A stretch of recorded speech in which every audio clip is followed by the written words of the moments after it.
Hey everybody, welcome back to another Diecast review. We have our first next-gen 164th picked up from the racetrack today, and we're taking a look at it right meow.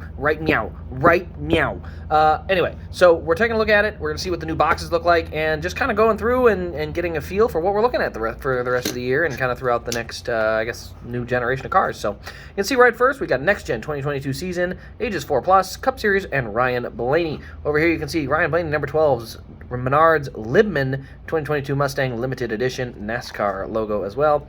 Lionel, the official diecast of NASCAR, please add competition, and 1/64 scale with the barcode. So that is our box. That is all we have over here. So like I said, I just wouldn't mind some competition. But let's go ahead now and zoom in and take a look at the car itself. This car is pretty darn interesting. So I will say the first thing I noticed is the wheels look incredibly cheap. The silver paint is just distracting. I don't even know if they're using silver paint or silver rims on this car. I think all of them are black, so just black the rims out. Even if they don't have blacked out rims, this looks cheap and corny. It looks like a hubcap. Just paint them black. It does not look good. So again, not a huge deal, but the rim color needs to be black because otherwise it looks extra cheap. You can see obviously along the skirt there we've got the exhaust port. You can see the number 12 obviously moved into its improper space at the front of the car where it does not belong. I will literally die on this hill.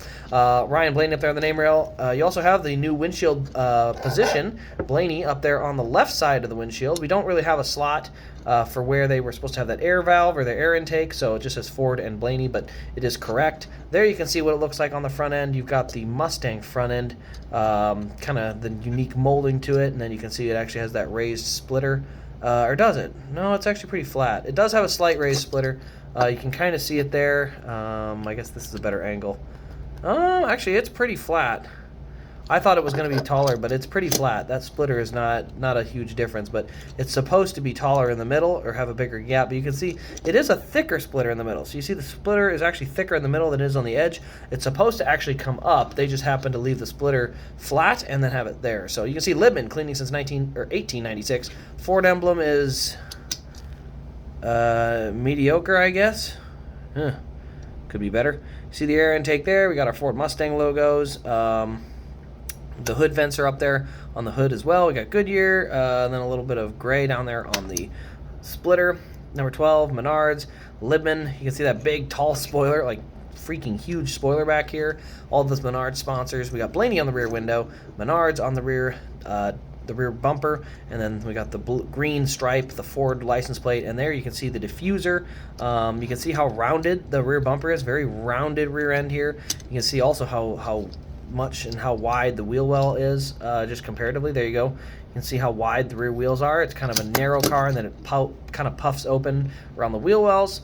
You can see the diffuser there in the rear of the car, along with the little rivet, and then just 2022 Mustang there. So obviously we got our number 12 here on the right side, and then back to the front we got our Mustang look there. So overall the mold is not too far off. I don't think it's the worst thing in the world. I do think that they could definitely do with a little bit of upgrades to the rims that would help it look a little better. I think the splitter up front could use a little work on that mold because this one does seem a little cheap.